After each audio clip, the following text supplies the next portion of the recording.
আলাইকুম let's learn academy থেকে আপনাদের স্বাগত জানাচ্ছি। আমি জয় আহমেদ। আজকে আমাদের মাইক্রোসফট এক্সেল এর ক্লাসে দেখব কয়েকটা বিষয়ের প্রবলেম সলভিং। সেটা হচ্ছে ক্লিয়ার ডাটা এবং দ্বিতীয়তে থাকবে ফাইন্ড অ্যান্ড রিপ্লেস এবং সর্বশেষ সবথেকে গুরুত্বপূর্ণ এবং খুব জটিল কাজের সহজ সমাধান হচ্ছে ফ্ল্যাশ ফিল। আমরা পর্যায়ক্রমে এই তিনটা কাজ আমরা আজকে ভিডিওতে ইনশাল্লাহ দেখব। চলুন আমরা শুরু করি। শুরুতেই আমরা চলে যাই ক্লিয়ার ডাটা। ক্লিয়ার ডাটা এটার জন্য আমি আগে থেকে কিছু ডাটা লিখে রেখেছি। এটার উদ্দেশ্য হচ্ছে, ধরুন আপনাকে আপনার বস এইচআর কমান্ড করলো এখানে যত ডাটা রয়েছে সবগুলো গুছিয়ে দিতে, যেখানে এলোমেলো এখানে একটু লক্ষ্য করুন, এখানে ফিল করা রয়েছে, এখানে র্যাপিং করা রয়েছে, এই এক্সেলটা আরো বড় করে লেখা রয়েছে। তো আমরা এগুলো এলোমেলো কিভাবে একটা একটা ঠিক করব, একটা ক্লিক করব ঠিক করব, আবার এখান থেকে সে ফিলকে নো ফিল করে দেব, একদমই না। এটা আমরা জাস্ট যে সেলটা ক্লিয়ার করব সেই সেলটা ক্লিক করব। দেন আপনারা স্ক্রিনে লক্ষ্য করুন, আমি এখানে একটা ফর্মুলা লিখে রেখেছি, আচ্ছা অল্ট্রা plus H plus E plus F. এটা হচ্ছে আমাদের যে কোনো ডাটা ক্লিয়ার করতে এই ফর্মুলাটা আমাদের শর্টকাটটা ব্যবহার করতে হবে। যেমন আমি যদি এখন এই এক্সেল এর ঘরে আসি এবং কিবোর্ড থেকে অল্ট্রা এইচ ই এফ ক্লিক করি, লক্ষ্য করুন এখানে কিন্তু এক্সেলটা একদম ক্লিয়ার হয়ে গেছে। আমাদের ক্লিয়ার ডাটা যেরকম দেখতে একদম নর্মাল সেই রকম কিন্তু চলে আসছে। তো এটা গেল একটা ওয়ে। দ্বিতীয়ত এখানে যতগুলো এলোমেলো ডাটা রয়েছে সবগুলো যদি আপনি সুশৃঙ্খলভাবে নিয়ে আসতে চান তাহলে একটা একটা করতে গেলে আপনার অনেক অনেক সময় প্রয়োজন। সেই জন্য আমরা কি করব, আমাদের মাউসের কার্সার ডাটার যে কোনো এক প্রান্তে নিয়ে এসে কন্ট্রোল প্লাস এ দিয়ে অল সিলেক্ট করব।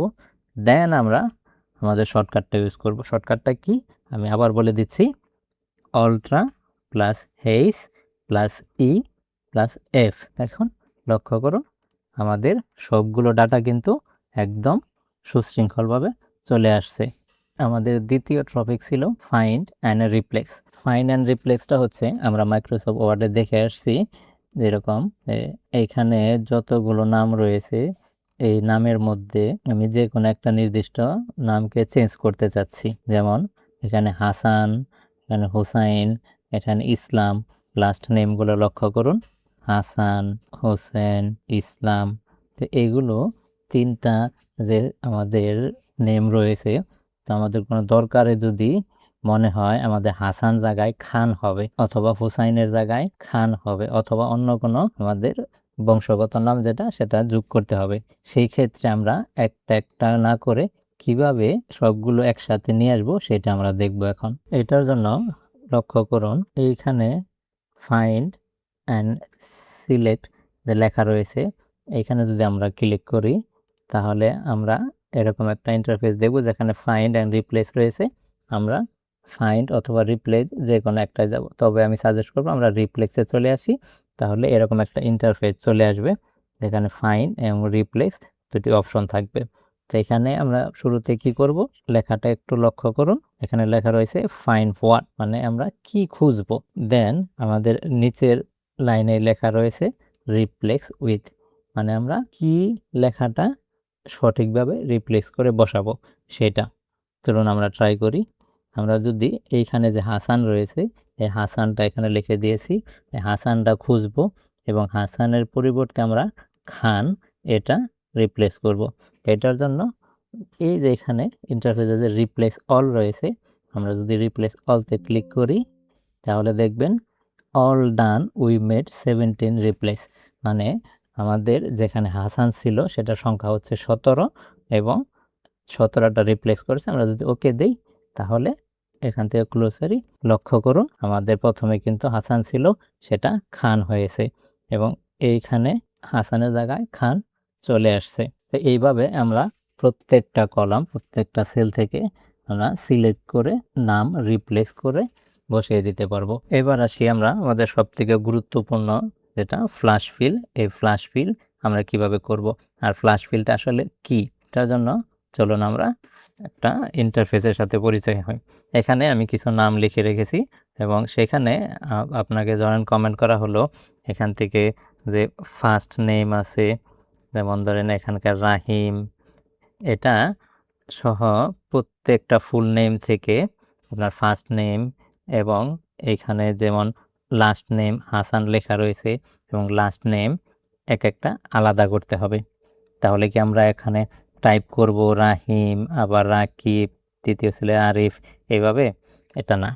তাহলে আমরা ফ্ল্যাশ ফিল দিয়ে কিভাবে করব, সেটা হচ্ছে আমরা শুরুতে এই প্রথম নামটা যেভাবে লেখা রয়েছে ঠিক একইভাবে লিখব।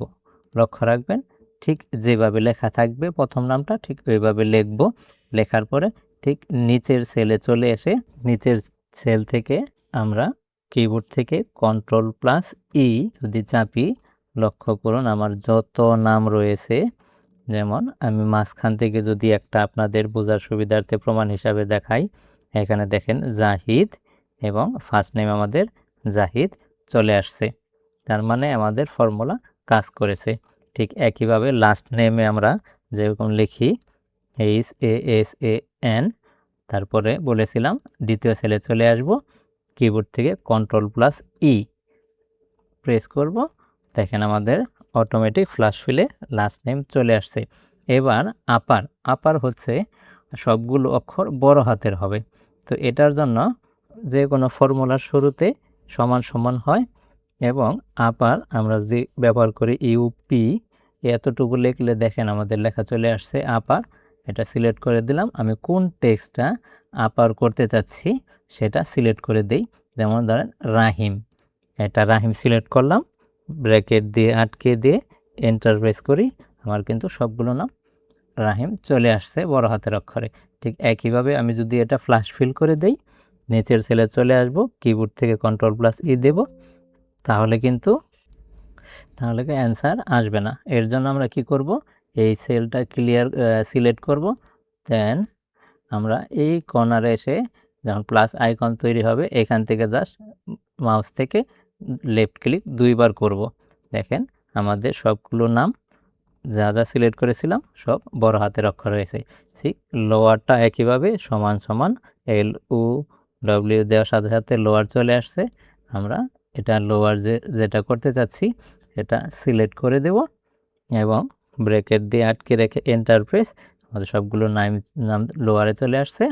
সেল সিলেক্ট করব, ঠিক রাইট সাইডে যে প্লাস আইকন নিয়ে এসে 2বার ক্লিক করে দেব, সবগুলো নাম উপর থেকে নিচ পর্যন্ত আমাদের ছোট হাতের অক্ষরে চলে আসছে। এই ছিল আমাদের আজকের এই ক্লাসে, এবং আমরা আগামীতে কিভাবে এক্সেলের মাল্টিপল শিট একসাথে PDF করা যায় এবং পেজ সেটআপের সমস্ত খুঁটিনাটি বিষয়গুলো নিয়ে ইনশাল্লাহ আলোচনা করব।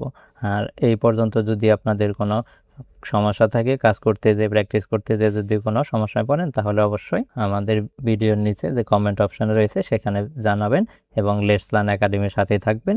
আজকের ভিডিওটি দেখার জন্য আপনাদের অসংখ্য ধন্যবাদ।